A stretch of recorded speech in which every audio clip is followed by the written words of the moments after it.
पुत्रदा एकादशी कब है? 2025। पुत्रदा एकादशी का व्रत क्यों रखा जाता है? पूजा व पारण का शुभ मुहूर्त एवं व्रत कथा। पुत्रदा एकादशी का व्रत क्यों रखा जाता है? जाने इस एकादशी के महत्व के बारे में। पौष माह के शुक्ल पक्ष की एकादशी तिथि पर पुत्रदा एकादशी का व्रत रखा जाता है। पुत्रदा एकादशी को वैकुंठ एकादशी के नाम से भी जाना जाता है। लेकिन क्या आप जानते हैं कि पुत्रदा एकादशी व्रत क्यों रखा जाता है? अगर नहीं जानते हैं तो आज मैं आपको इस वीडियो के माध्यम से बताऊंगी कि पुत्रदा एकादशी का के व्रत का महत्व क्या है और 2025 में पुत्रदा एकादशी का व्रत कब रखा जाएगा। हिंदू धर्म में एकादशी तिथि का विशेष महत्व बताया गया है। ये दिन पूर्ण रूप से जगत के पालनहार भगवान विष्णु जी को समर्पित होता है। इस दिन भक्ति भाव से लक्ष्मी नारायण जी की पूजा करने का विधान है।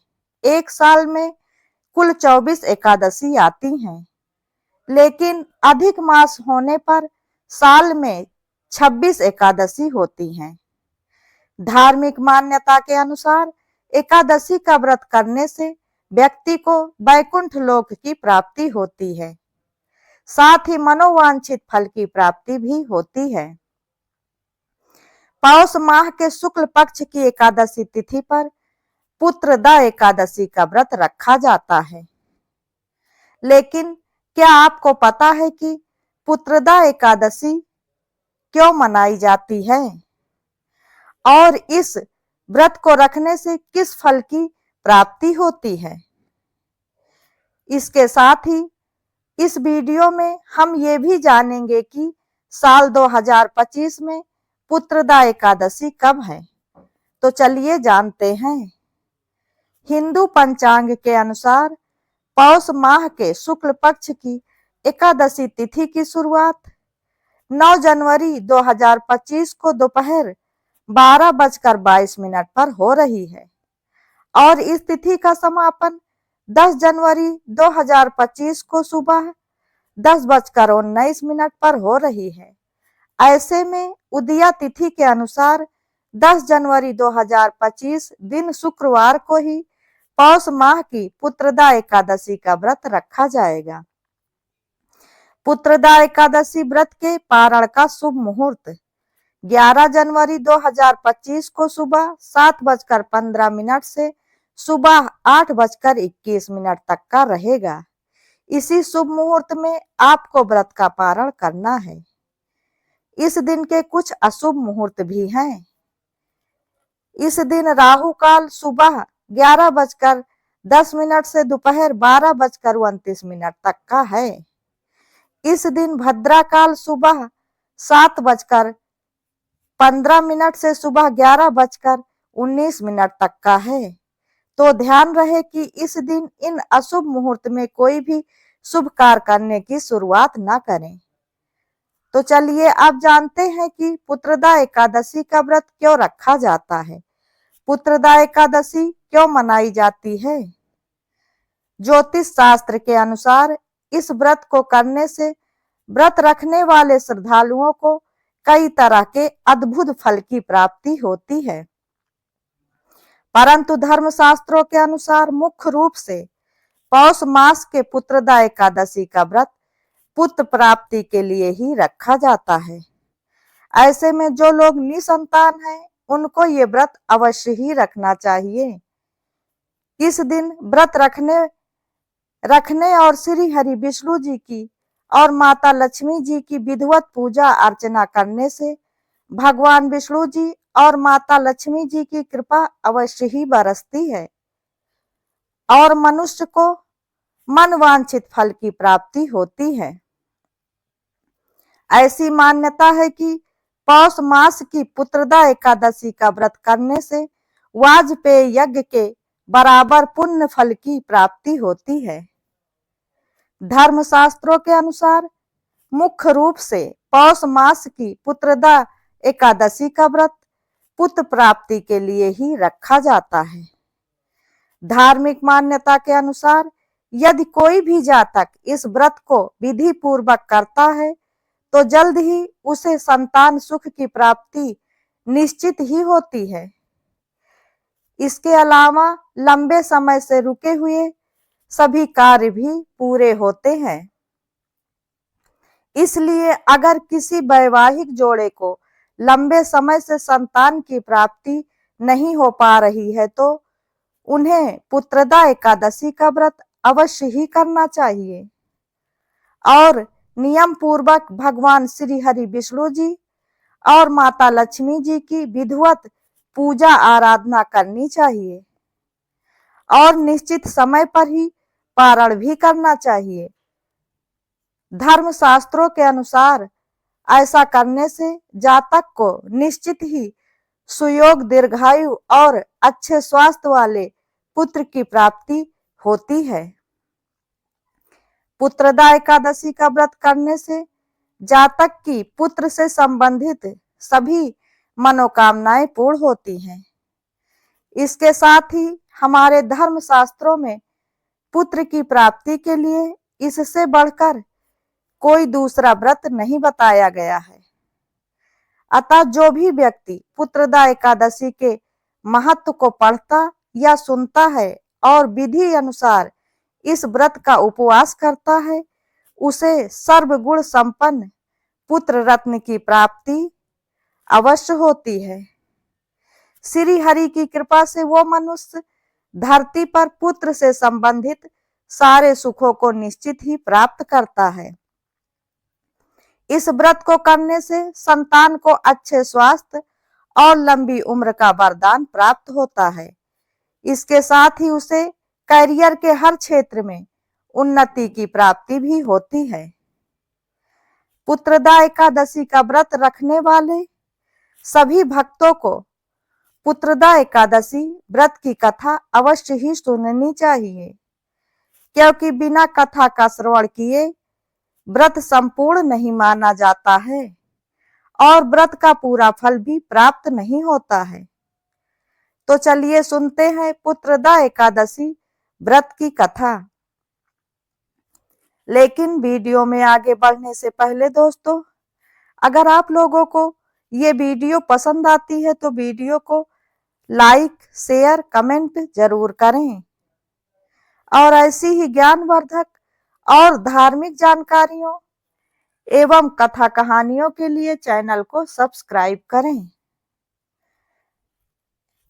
एक बार धर्मराज युधिष्ठिर जी कहने लगे कि हे भगवान, आपने मुझे पौष माह के कृष्ण पक्ष की एकादशी अर्थात की सफला एकादशी के व्रत के महत्व को बताकर मुझ पर बड़ी कृपा की है। अब आप कृपा करके मुझे पौष माह के शुक्ल पक्ष की एकादशी के विषय में भी बतलाइए। इस एकादशी का क्या नाम है तथा इसके व्रत का क्या विधान है, इसकी विधि क्या है और इस व्रत को करने से किस फल की प्राप्ति होती है और इसमें किस देवता का पूजन किया जाता है। कृपा करके ये सब मुझे विधि पूर्वक बताइए। भगवान श्री कृष्ण जी कहते हैं कि पौष माह के शुक्ल पक्ष में आने वाली इस एकादशी को पुत्रदा एकादशी के नाम से जाना जाता है। इसमें भी नारायण भगवान विष्णु जी और माता लक्ष्मी जी की पूजा की जाती है। इसलिए इस व्रत को भी पूरे विधि पूर्वक ही करना चाहिए, क्योंकि पुत्र प्राप्ति के लिए इस पूरे चर और अचर संसार में पुत्रदा एकादशी के व्रत के समान कोई दूसरा व्रत नहीं है। इसके पुण्य से मनुष्य पुत्रवान, तपस्वी, विद्वान और लक्ष्मीवान बनता है। इस व्रत की आज मैं एक कथा सुनाता हूँ, इसलिए तुम इस कथा को बहुत ही ध्यान पूर्वक सुनना और हुंकारा भी अवश्य ही भरना। भद्रावती नामक नगरी में सुकेतुमान नाम का एक राजा राज्य करता था। उसके कोई पुत्र नहीं था। उसकी स्त्री का नाम सभ्या था, परंतु वह निसंतान थी और पुत्र न होने के कारण सदैव चिंतित रहती थी। यही कारण था कि राजा के पिता भी रो रो कर पिंड दान लिया करते थे और सोचा करते थे कि इसके बाद हमको कौन पिंड दान देगा। राजा को भाई बंधु धन हाथी घोड़े राज्य और मंत्री इन सब में से किसी भी चीज से भी संतोष नहीं होता था। वो सदैव यही विचार करते रहते थे कि मेरे मरने के बाद मुझको कौन पिंडदान करेगा। बिना पुत्र के पितरों और देवताओं का ऋण भला मैं कैसे चुका सकूंगा। जिस घर में पुत्र ना हो उस घर में हमेशा ही अंधेरा रहता है। इसलिए पुत्र उत्पत्ति के लिए हमें हर संभव प्रयत्न अवश्य ही करना चाहिए। राजा को लगता था कि इस धरती पर जिस भी मनुष्य ने अपने पुत्र का मुख देखा है वह धन्य है। उसको ही इस लोक में यश और परलोक में शांति मिलती है, अर्थात उसके दोनों लोक सुधर जाते हैं। परंतु पूर्व जन्म के कर्म से ही इस जन्म में पुत्र रत्न की प्राप्ति होती है। राजा इसी प्रकार रात दिन चिंता में लगे रहते थे। एक समय तो राजा ने अपने शरीर को त्याग देने का निश्चय भी कर लिया था, परंतु आत्मघात को महान पाप समझकर उन्होंने ऐसा नहीं किया।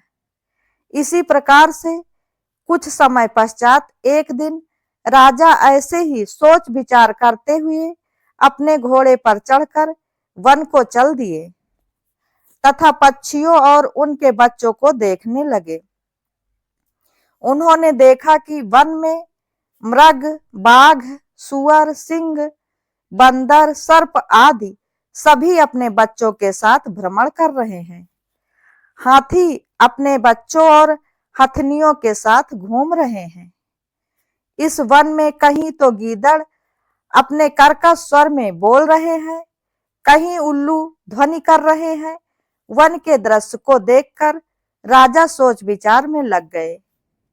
इसी प्रकार से कब आधा दिन बीत गया उन्हें पता ही नहीं चला। वो सोचने लगे कि मैंने पुत्र प्राप्ति के लिए कई यज्ञ भी किए, ब्राह्मणों को स्वादिष्ट भोजन से तृप्त भी किया, फिर भी मुझको पुत्र रत्न की प्राप्ति नहीं हुई। आखिर ऐसा क्यों? ये सब सोचकर और भूख प्यास के मारे राजा अत्यंत ही दुखी हो गए और पानी की तलाश में इधर उधर भटकने लगे। थोड़ी दूर पर राजा ने एक सरोवर देखा। उस सरोवर में कमल खिले हुए थे तथा सारस, हंस, मगरमच्छ आदि विहार कर रहे थे। उस सरोवर के चारों तरफ मुनियों के आश्रम बने हुए थे। उसी समय राजा के दाहिने अंग भी फड़कने लगे। राजा को थोड़ा सुकून समझ आ रहा था। उन्होंने घोड़े से उतरकर मुनियों को दंडवत प्रणाम करके बैठ गए। राजा को देखकर मुनियों ने कहा, हे राजन, हम तुमसे अत्यंत प्रसन्न हैं। तुम हमें बहुत परेशान दिख रहे हो। तुम्हारी क्या इच्छा है, हमसे कहो। तब राजा ने मुनियों से पूछा कि हे ऋषियों, आप लोग कौन हैं और यहाँ पर किस लिए आए हैं? कृपया करके मुझे बताइए। तब मुनि कहने लगे कि हे राजन, आज संतान की प्राप्ति कराने वाली पुत्रदा एकादशी है। हम लोग विश्वदेव हैं और इस सरोवर में स्नान करने के लिए आए हुए हैं। ये सुनकर राजा कहने लगे कि हे महाराज, मेरे भी कोई संतान नहीं है। यदि आप मुझ पर प्रसन्न हैं तो मुझे भी एक पुत्र का वरदान दीजिए। मुनि बोले, हे राजन, आज पुत्रदा एकादशी है, आप भी अवश्य ही इसका व्रत करें। भगवान नारायण जी और माँ लक्ष्मी जी की कृपा से आपको भी पुत्र रत्न की प्राप्ति होगी। इस व्रत को करने से निश्चित ही आपके घर में एक सुयोग्य गुणवान पुत्र की किलकारियां गूंजेंगी। मुनि के वचनों को सुनकर राजा ने उस दिन एकादशी का व्रत किया और द्वादशी को नियमानुसार उसका पारण किया। इसके पश्चात मुनियों को प्रणाम करके वापस अपने महल में आ गए। कुछ समय बीतने के बाद रानी ने गर्भ धारण किया और 9 महीने के पश्चात उनको एक तेजस्वी पुत्र प्राप्त हुआ। वह राजकुमार अत्यंत शूरवीर, यशस्वी और बड़ा होकर प्रजापालक हुआ था। इस कथा का सार ये है कि पुत्र का न होना दुर्भाग्यपूर्ण होता है और उससे भी अधिक दुर्भाग्यपूर्ण होता है पुत्र का कुपुत्र होना, अर्थात सर्वगुण संपन्न और सुपुत्र पुत्र की प्राप्ति का होना बड़े ही सौभाग्य की बात होती है, क्योंकि ऐसे पुत्र की प्राप्ति हर मनुष्य के पुण्य कर्मों के बाद ही होती है। ऐसा पुत्र उन्हें प्राप्त होता है जिन्हें संत जनों का साथ हुआ आशीर्वाद प्राप्त होता है तथा जिनके मन में भगवान की अनंत भक्ति होती है। इस कलयुग में सुयोग पुत्र की प्राप्ति का श्रेष्ठ साधन सिर्फ और सिर्फ पुत्रदा एकादशी का व्रत ही है। दोस्तों, अगर कथा पसंद आई हो तो वीडियो को लाइक, शेयर, कमेंट जरूर करें।